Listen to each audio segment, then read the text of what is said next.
वालेकुम 6 क्लास। कैसे हैं आप लोग? ठीक ठाक हैं? रमज़ान आपका आई होप बहुत अच्छा गुजर रहा होगा। बिल्कुल ऐसा ही है। रोज़े रखते हैं? चलें जी, रोज़े रखा करें और नमाज़ अदा किया करें। अल्लाह ताला के आगे दुआ किया करें कि अल्लाह ताला हमें हर मुश्किल से जो है वो निजात अता फ़रमाए और ये कोरोना वायरस से जल्द अज जल्द हमें इसका ख़ात्मा हो और हमें इससे निजात अता फ़रमाए। ठीक है, चलें जी, आज आगे इस्लामियत का हम लोग स्टार्ट करते हैं। कल हम लोगों ने जो है ये जो नमाज के फ़राइज़ पढ़े थे, इक़ाद व तशहद और सजदा वगैरह, इसकी जो है वो एक्सरसाइज की थी। ठीक है, आज नेक्स्ट हम चैप्टर जो है वो स्टार्ट करेंगे, नमाज जनाज़ा और इसकी अहमियत। हाँ जी, चैप्टर का नाम क्या है जी? नमाज जनाज़ा और इसकी अहमियत। नमाज जनाज़ा का मफ़हूम क्या है जी? दुनिया में इंसान की जान अल्लाह ताला की दी हुई अमानत है। क्या है? अल्लाह ताला की दी हुई अमानत है इंसान की जान।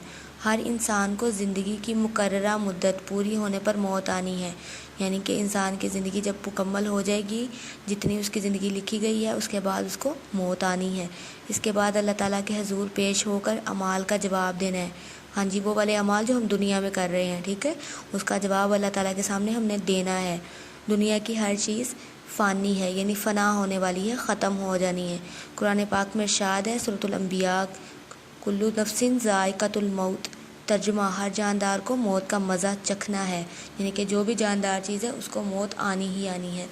जब भी किसी मुसलमान का इंतकाल होता है तो दूसरे मुसलमान इसकी नमाज जनाज़ा अदा करते हैं। नमाज जनाज़ा मैयत के लिए, यानी कि जो एक शख्स जो फोत हो गया उसको मैयत कहते हैं, उसके लिए बख्शिश की इज्तिमाई दुआ है, यानी कि बख्शिश के लिए इकट्ठे होकर दुआ करते हैं लोग नमाज जनाज़ा की सूरत में।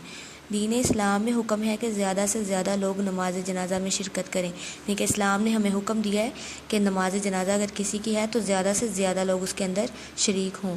फोत होने वाला शख्स मर्द हो या औरत, बच्चा हो या बूढ़ा, उसको मैयत कहते हैं। मैयत किसे कहते हैं? फोत होने वाला शख्स, जो चाहे मर्द हो या औरत हो, बच्चा हो या बूढ़ा हो, उसको मैयत कहते हैं। ठीक है, मैयत को इस्लामी तरीके के मुताबिक गुस्ल दिया जाता है, यानी कि इस्लाम ने जो तरीका इख्तियार करने को कहा है उसके मुताबिक गुस्ल दिया जाता है, फिर कफन पहनाया जाता है।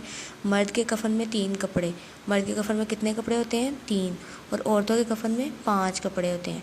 हाँ जी, औरतों के कफन में कितने होते हैं? 5 कपड़े होते हैं। ठीक है, ये अंडरलाइन की हुई चीज़ इसको याद रखना है आपने, ये MCQs वगैरह में या क्वेश्चन में आपकी यूज़ होनी है। नमाज जनाज़ा अगर सब मुसलमानों पर फ़र्ज़ है अगरचे, लेकिन अगर कुछ लोग भी अदा कर लें तो बाकी लोगों को माफ़ हो जाती है। इस्लाम में ऐसे फ़र्ज़ को फ़र्ज़ कफ़ाया कहते हैं। जी, फ़र्ज़ कफ़ाया किसे कहते हैं? कि अगर कोई चीज़ फ़र्ज़ है तो कुछ लोग उसको अदा कर लें तो बाकी तमाम लोगों को माफ़ हो जाता है वो फ़र्ज़। ठीक है, इस्लाम में ऐसे फ़र्ज़ को फ़र्ज़ कफ़ाया कहा जाता है, जैसे कि नमाज जनाज़ा है। ठीक है, कफ़न पहनाने के बाद मैयत के लिए नमाज जनाज़ा पढ़ी जाती है और फिर मैयत को एहतराम के साथ दफन किया जाता है। उसके बाद नमाज जनाज़ा का तरीका क्या पढ़ने का? नमाज जनाज़ा जमात की सूरत में अदा की जाती है, यानी जमात जो है वो खड़ी होती है नमाज जनाज़ा के लिए। सब लोग इमाम के पीछे किबला रुख होकर, यानी काबे की तरफ मुँह करके खड़े हो जाते हैं। फिर नमाज जनाज़ा की तकबीरें कही जाती हैं, तकबीरें पढ़ी जाती हैं, जिनमें सना, दरूद पाक और मैयत की मगफ़िरत के लिए दुआ करके सलाम फेरा जाता है। ठीक है, पहले तकबीरें कही जाती हैं जिनमें सना, दरूद पाक, मैयत की मगफ़िरत के लिए दुआ और करके सलाम फेर लिया जाता है। उसके बाद नमाज जनाज़ा की दीनी और माशरती अहमियत, यानी दीन में इसकी अहमियत क्या है और माशरे में क्या अहमियत है। नमाज जनाज़ा एक अहम इबादत है। क्या है? एक अहम इबादत है। इसका अजर व सवाब बहुत ज़्यादा है। नमाज जनाज़ा ये ज़ाहिर करती है कि मुसलमान ना सिर्फ इंतकाल करने वालों की दुआए मगफ़िरत में बल्कि गमज़दा साथियों के दुख सुख में भी बराबर के शरीक हैं। ठीक है, और नमाज जनाज़ा अदा करने से मुसलमानों में मैयत के वारसों, यानी कि जो वो पीछे अपने घर वाले छोड़ के गया होता है, उनके साथ हमदर्दी का एहसास भी पैदा होता है। बाहमी गम गुसारी, यानी एक दूसरे के साथ गम बांटना। ठीक है, और दूसरों के दुख में शिरकत और इनकी दिलजोई, यानी कि तसल्ली से दिल को सुकून मिलता है।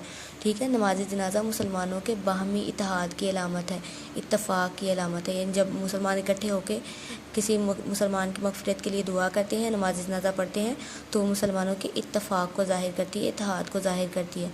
इससे आखिरत पर ईमान भी पुख्ता होता है, ईमान पुख्ता होता है, मजबूत होता है। ठीक है, और अमाल की जवाबदही का एहसास ज़िंदा होता है, यानी कि जो लोग नमाज जनाज़ा अदा कर रहे होते हैं वो भी इस बात को सोच रहे होते हैं کسی دن ہم نے بھی جو ہے وہ مرنا ہے، ہم نے بھی اس کی جگہ پہ ہونا ہے، ہم نے بھی جو ہے اپنے اعمال کا جواب دینا ہے اللہ تعالیٰ کے سامنے، ٹھیک ہے۔ یہاں تک آپ کی ریڈنگ ہے اور آپ کا یہ لیکچر ہے، کل ہم ایکسرسائز جو ہے وہ ریڈ کریں گے، ٹھیک ہے۔ چلیں جی، اللہ حافظ۔